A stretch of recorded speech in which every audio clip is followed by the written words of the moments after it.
Ысык көл облусунда 30-июнда экологиялык асман шаарынын курулушуна старт берилет. Бул тууралуу президенттин маалымат кызматынын жетекчиси Дайырбек Орунбеков билдирди. Анын айтымында ири долбоордун курулушуна президент капсула салат, андан ары жумуш башталат. Эске салсак, эко шаар Ысык көл аэропортунан анча алыс эмес жерге, көлдүн түштүк жагына курулат.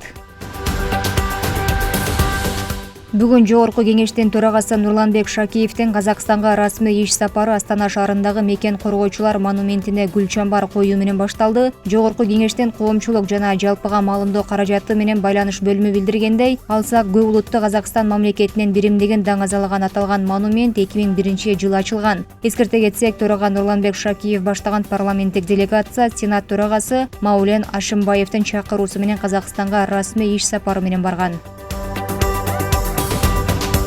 Коррупцияга шектелип кармалган туризмди өнүктүрүү фондунун жетекчиси Елена Калашникованын абактагы мөөнөтү узартылды. Бишкектен 1-ма райондук соту 19-июнда анын бөгөт чарасын карап, 22-августка чейин абакта кармоо чечимин чыгарган. УКМК туризмди өнүктүрүү фондунун жетекчиси Елена Калашникова менен анын орун басары коррупцияга шек сыналып кармалганын 18-майда билдирген. Анда ири өлчөмдөгү мамлекеттин акчасы негизсиз коротулганы аныкталды деп жазылган.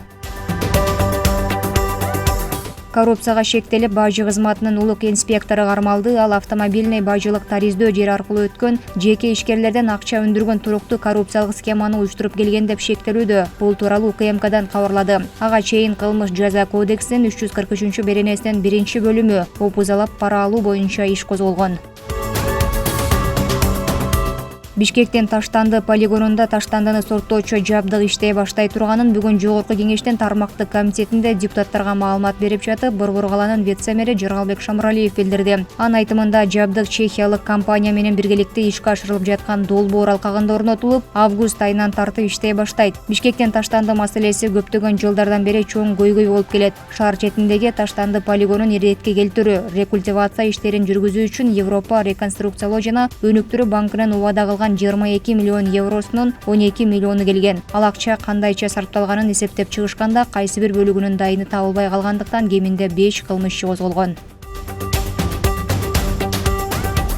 Бүгүн мамлекеттик жана муниципалдык мектептерге 1-класска электрондук каттоонун 2 этабы башталды. Бул тууралуу Билим берүү жана Илим министрлигинен кабарлады. Катталуу 31-августка чейин уланат. Министрликтен 2 этапта жашаган дарегине каралбай турганын айтышты. Мамлекеттик жана муниципалдык мектептердин 1-классына 81396 бала кабыл алынса, анын ичинен 1967 бала жеңилдик менен кирген. Мектепке электрондук каттоодо мыйзамдуу жеңилдик ээ болгон жарандар да бар.